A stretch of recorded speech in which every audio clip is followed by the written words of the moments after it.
Mas sudah menjadi anggota 2 periode dan ini sudah masuk ke 3. Ya. Nah, mungkin bisa sampaikan ke teman-teman semuanya, ke masyarakat ini ngapain aja sih dengan menjadi anggota dewan itu, tugasnya apa, perannya bagaimana? Mudah-mudahan, apalagi ini Mas, walaupun partai kami kalau di politik nasional ini tidak dalam satu koalisi, tapi saya kira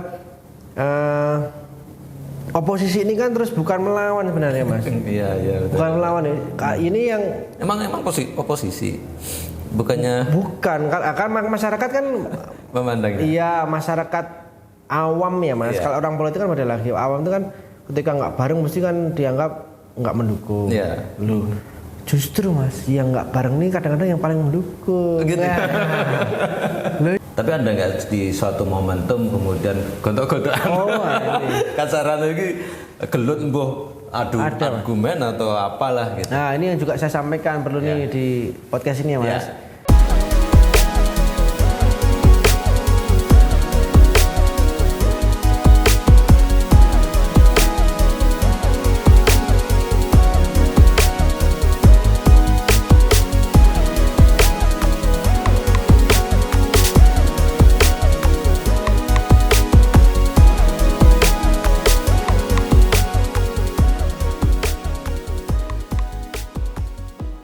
Mas sudah menjadi anggota 2 periode dan ini sudah masuk ke 3. Nah, mungkin bisa sampaikan ke teman-teman semuanya, ke masyarakat ini ngapain aja sih dengan menjadi anggota dewan itu, tugasnya apa, perannya bagaimana? Nah, kalau ditanya tugasnya anggota dewan, mesti setiap anggota dewan jawabnya beda-beda Mas. Iya. Karena apa? Mungkin kalau secara umum ya, kalau bicara di tata tertibnya Undang-Undang nomor 18 PP 18 ya, pemerintahan daerah juga 23, tugasnya kita jelas. Secara fungsi kan ada 3 ya.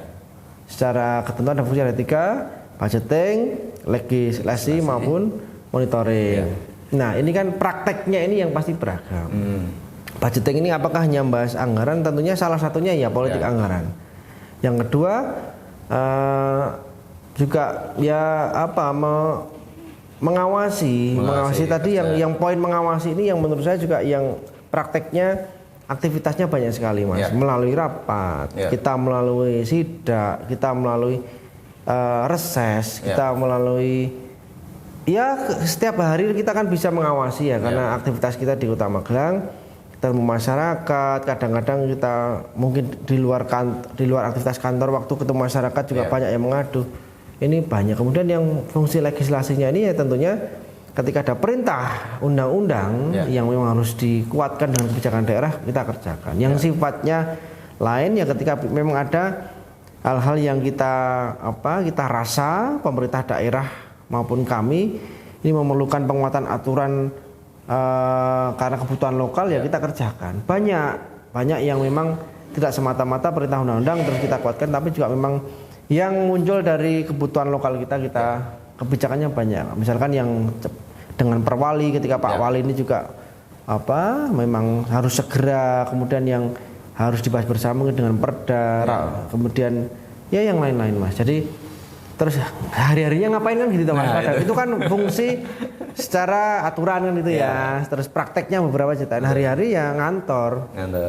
Jam kerjanya atau hanya rapat-rapat aja gitu? Ya, jadi agenda kami ini setiap hari sama, ada jam kerjanya. Senin sampai dengan Jumat. Tapi karena kami ini di politik ini kan pasti dituntut fleksibilitas waktunya. Kadang-kadang kalau di kantor mungkin sudah tersusun agenda, kalau di kantor kan rapat, mungkin bisa rapat komisi, rapat pimpinan, rapat gabungan, rapat dengan OPD segala macam, terus nanti dengan Pak Wali segala macam. Mungkin yang aktivitas yang lainnya nih yang memang menyita banyak waktu yang dengan masyarakat. Mas. Ya, masyarakat, apalagi kalau di daerah ini kan tiap hari ketemu masyarakat ya. Bahkan di luar jam kantor ya Mas ya. Ya, ini yang resiko dan konsekuensi politik. Kalau secara ketentuan 6 hari kerja, Senin sampai dengan Jumat, Kemudian pasti setiap hari sudah ada agendanya. Ya. Selain kegiatan di internal ini rapat-rapat, di luar kantor juga ada. Kita kunjungan. Ya. Kunjungan ini bisa kunjungan ke lokal, ke luar daerah dalam rangka ya utamanya belajar. Kita misalkan ke Jogja diskusi kaitannya dengan pengelolaan persampahan yang sekarang ya gitu-gitulah Mas. Ya kunjungan kerja pada umumnya lah. Ya. Itu sih Mas. Terus asik nggak, capek nggak, tinggal kitanya. Jadi kalau menurut saya kalau kita enjoy, kita memang sudah paham bahwa kurang lebih ya yang menjadi konsekuensi dalam pekerjaan kita seperti ini, kayak Mas Asep juga pasti enjoy kok. Ya, aku tadi ya Mas. Kalau sudah paham akan konsekuensinya itu wis enjoy. Nah, kami juga alhamdulillah saya cukup enjoy. Bahkan sangat enjoy Mas. Ya, cukup saja. Tapi kami melihat tuh semakin enjoy dengan kegiatan semakin banyak. Ya banyak disyukuri Mas. Iya benar. Nah, Mas Epin ini kan melewati satu periode yang pemerintahan ya. Iya. Dari partai yang sama.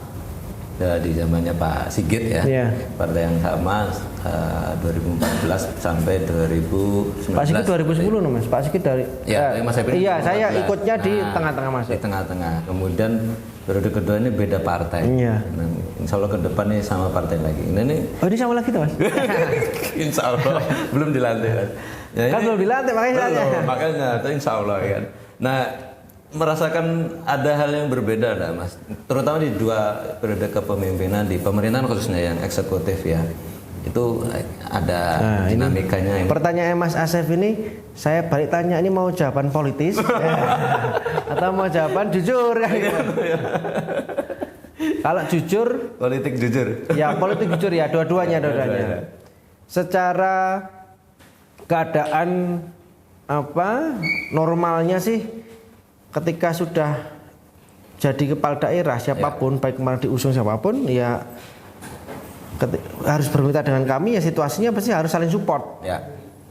Nah, saling support ini kan menurut kami, menurut saya, tinggal bagaimana kita membangun komunikasi, membangun persepsi, menyamakan langkah. Ya. Saya kira saya masuk di 2014, waktu itu juga kebetulan tadi Mas Asep cerita, ya betul waktu itu juga masih beliau Pak Insinyur Sigit Widianto ini kebetulan juga diusung partai saya. Ya secara situasi kalau di internal pasti berbeda. Kalau di normalnya di pemerintahan situasinya ya tidak jauh, cukup asik sih Mas, cukup waktu itu juga. Ya, cukup apa Mas? Namanya kompak. Harmonis ya. Harmonis lebih harmonis. Artinya bisa berjalan seiring jalan. Ya. Nah, terus yang pertanyaan kedua, kan pernah nih terus akhirnya 2020 bukan dari PD Perjuangan kan itu, dari partai saya beralih. Ya tentunya pasti ada yang berbeda situasinya. Kalau sama, enggak semuanya sama, ada yang berbeda. Bedanya kalau secara internal situasinya pasti berbeda. Kalau secara hubungan antar instansinya sama-sama penyelenggara pemerintah daerah hampir sama sih Mas, hampir sama. Di 2020, kebetulan ini Mas, 2014 saya anggota Komisi C 2,5 tahun karena waktu itu ketua kami Seto Pak. Terus ketua Komisi C waktu itu naik jadi Ketua Dewan, saya jadi ketua Komisi C. Merasakan betul bagaimana saat itu zamannya Pak Sigit. Terus 2019 saya alhamdulillah juga lolos lagi, langsung ketua Komisi C saat itu. Ketemu Pak Ayis nih.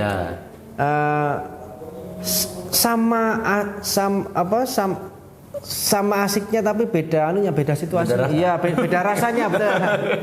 Beda rasanya. Lebih seru yang mana, dua-duanya seru. Tapi kalau bagi saya tantangannya masing-masing. Tapi cukup sih Mas, cukup saya kira enggak banyak hal yang jauh berbeda. Karena Pak Wali eksekutif ini juga pasti butuh kita. Kita juga butuh Pak Wali, sama-sama. Terus tadi yang besok ini kan memang sama.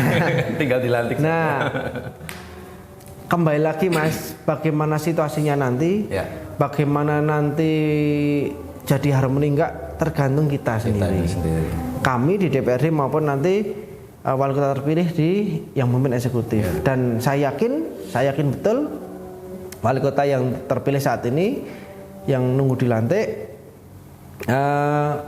saya kira punya impian gagasan untuk Kota Magelang ini yang sangat bagus ke depan.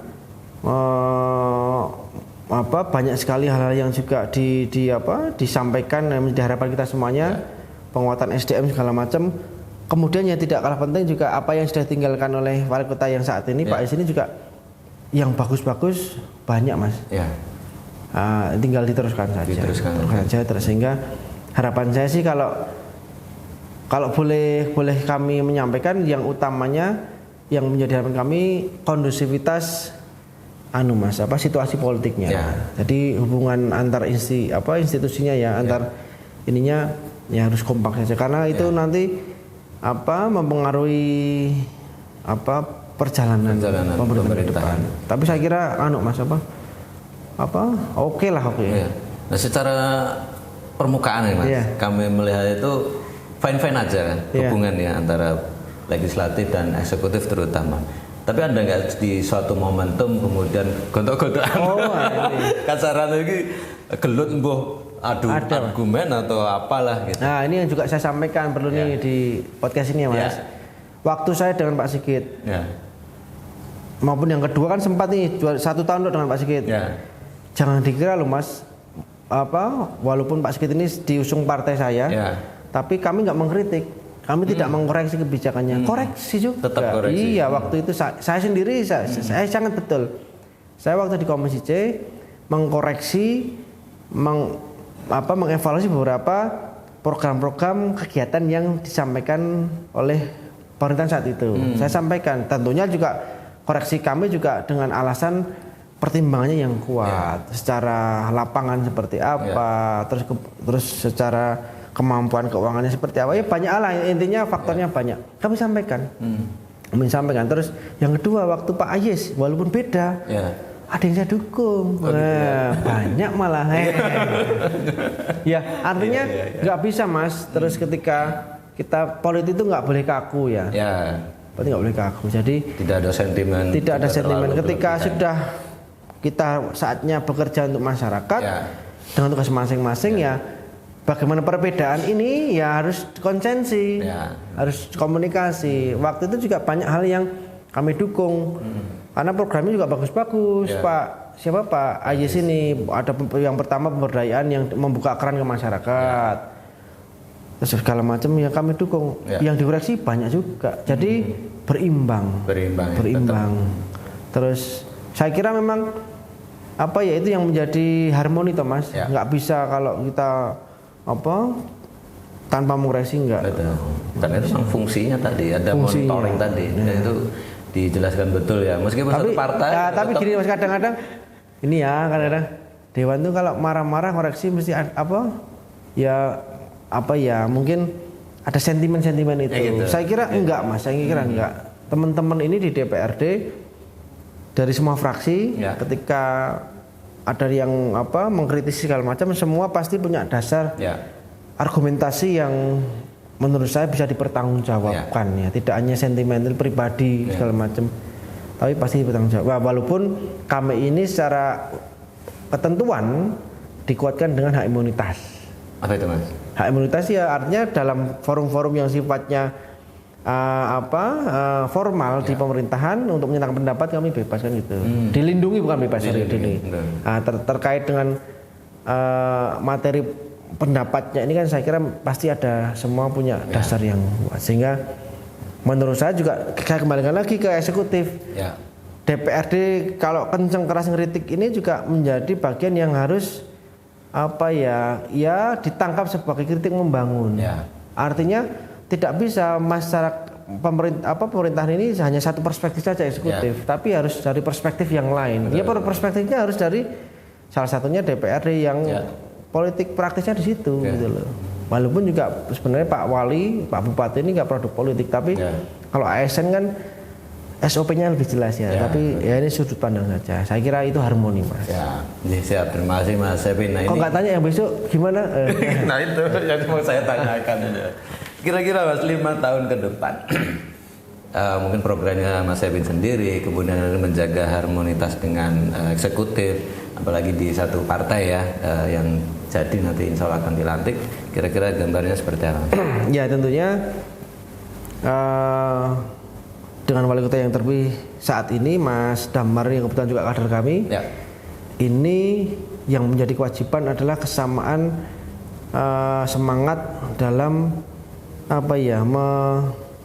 menunaikan janji politiknya melalui visi misinya Mas Damar ya di yang disampaikan kepada publik di periode yang akan datang. Periode saat ini sampai dengan 2030 ya Mas.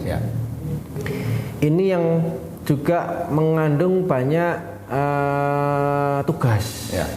Artinya ketika nanti sudah diterjemahkan oleh beliau dalam kebijakannya, dalam nanti anggarannya seperti apa, kegiatannya apa, ini harus supporting dari kami. Nah, tentunya yang kita lihat adalah asas kebermanfaatannya. Bermanfaat untuk masyarakat. Apakah benar-benar programnya yang di breakdown nanti sampai dengan aktivitas di lapangan ini tidak hanya sifatnya menghurkan saja euforia gitu enggak, tapi benar-benar tidak dirasakan dampaknya. Ini yang akan kami kawal betul, Mas. Jadi ya alhamdulillah juga ya ini untungnya bedanya, Mas. Kebetulan ini dari partai sama dengan kami satu kader. Untuk sinkronisasi di awal sebelum nanti resmi sama-sama bertugas masih sering duduk satu forum kita secara internal segala macam karena ada arahan partai ya. Terus sering diskusi. Yang penting itu kan kesamaan pandang dulu. Semangatnya membagi peran tidak bisa dikerjakan Mas Damar sendiri. Harus dibantu oleh perangkatnya. Terus kami harus supportingnya seperti apa.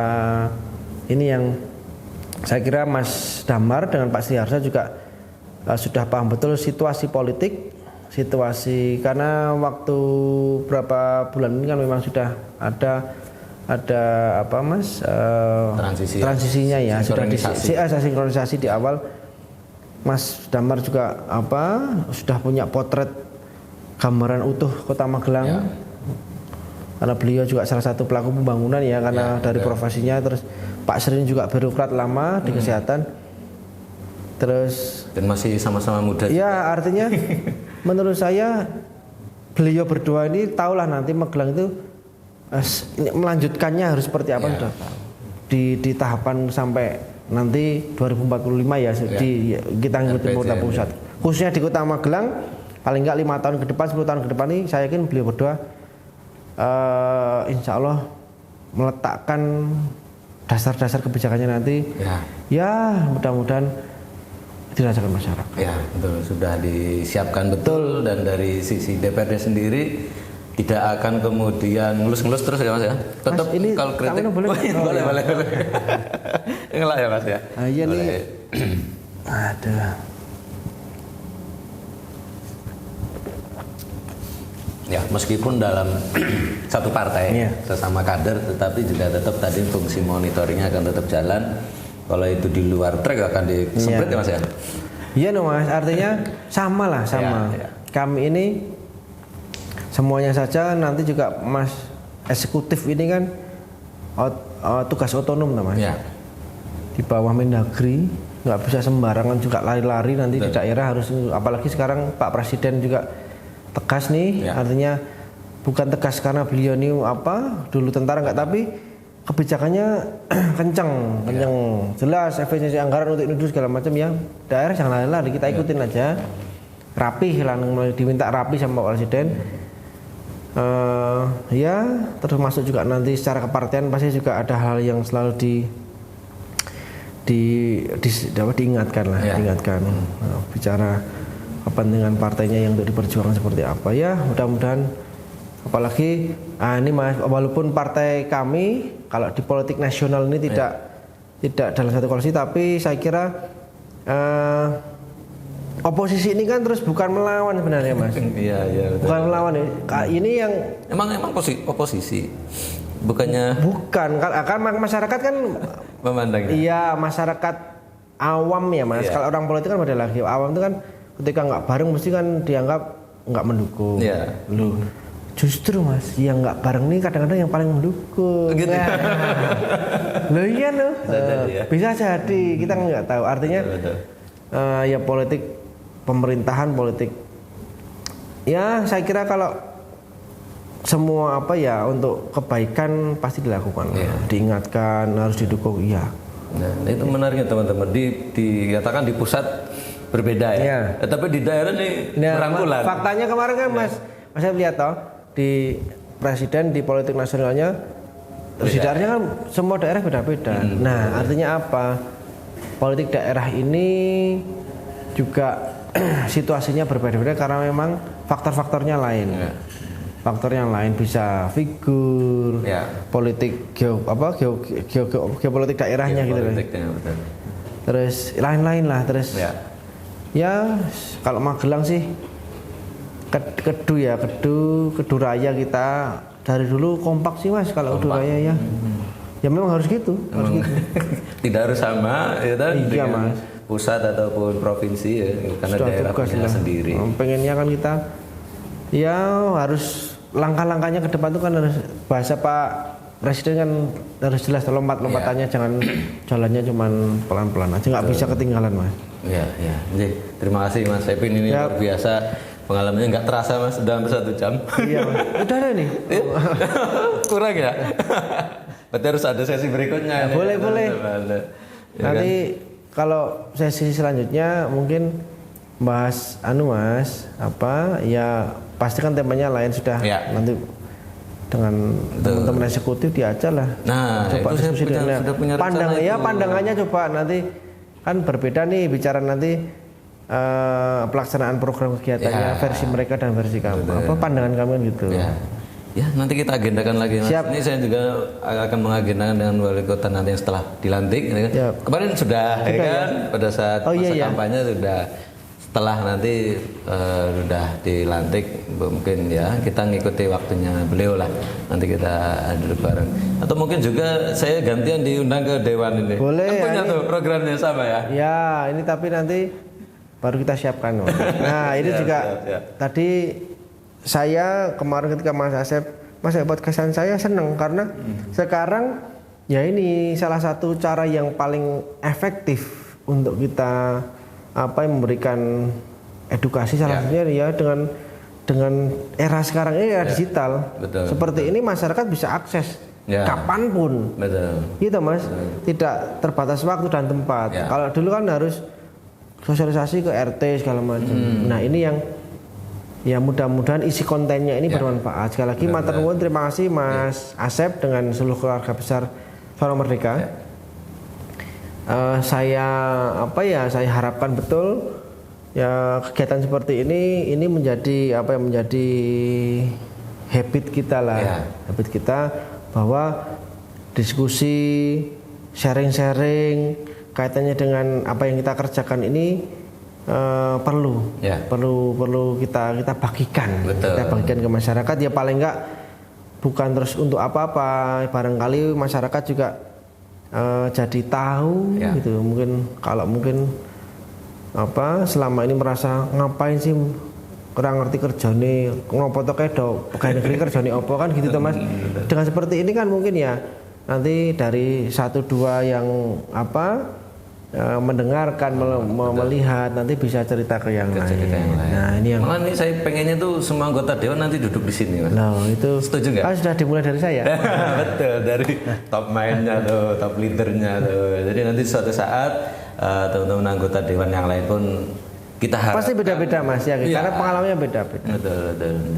Ada yang senior, ada yang muda, ada yang juga baru sekali jadi anggota. Ini kan tentu ceritanya kan berbeda-beda. Kita tunggu saja ya teman-teman, nanti yang duduk di sini lagi siapa nanti anggota dewan. Nanti di iklan selanjutnya gambarnya kursi terus tanya gitu Mas. boleh. Siapa lagi ya? Terus tema-temanya Mas, ini kan kalau saya lebih ke ke pengalaman saya ya cerita. Mungkin besok kalau saya diundang lagi diajak ngomong kreatif. Ya, ekonomi kreatif. Iya, satu lagi kan belum nih. Teman-teman ini Mas Epin ini juga ketua organisasi. Aktif loh. Saya salah satu di periode ini juga yang menggagas Raperda Ekonomi Kreatif loh. Nah, itu betul. Ekraf kan ya? Iya. Di kan pusat sudah ada tapi daerah belum. Maksudnya itu kan sekarang ini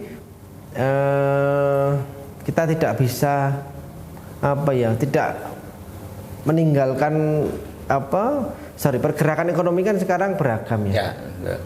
Di sektor-sektor kreatifnya itu banyak sekali. Apalagi dengan kemajuan teknologi media ini yang menurut saya pemerintah ini harus paham isu itu. Betul. Setelah paham terus paling nggak bisa membantunya dengan apa? Membuat kebijakan aturan yang saya kira juga bisa dirasakan. Artinya terus tidak terus hebat terus bisa semua difasilitasi enggak, tapi paling enggak teman-teman pelaku kreatif, ekonomi kreatif dari usia utamanya usia muda ya. Ini benar-benar peran pemerintah bisa dirasakan. Mungkin nanti dari fasilitasi, ada menyediakan ruang terus banyak macam. Ternyata Mas kompleks. Nah ini tapi ditahan dulu. Ya. Tema berikutnya kan tadi udah sepil sedikit tentang ekonomi kreatif. Karena ini beliau juga sekarang menjabat sebagai ketua organisasi Komite Nasional Pemuda Indonesia atau KNPI. Nah ini nanti periode berikutnya lah, masih banyak kita temanya. Disepil dulu ya teman-teman, nanti kita akan mendatangkan lagi beliau terkait dengan tema-tema yang lain. Yang jelas sekarang saya terima kasih sekali Mas Epin sudah bersedia hadir di podcast kita Bincang Santai Suara Merdeka. Mudah-mudahan dapat bermanfaat untuk masyarakat. Amin. Dengan pendidikan politik, kerja anggota dewan, wakil rakyat seperti apa, dan hubungan juga dengan lembaga lain, eksekutif maupun juga OPD. Terima kasih sekali lagi Mas Epin. Terima kasih juga teman-teman semuanya yang sudah menyaksikan tayangan kami. Jangan lupa untuk like, komen, dan subscribe, dan juga tekan lonceng untuk mengetahui tayangan-tayangan kita berikutnya. Terima kasih dari saya. Assalamualaikum warahmatullahi wabarakatuh. Terima kasih Mas.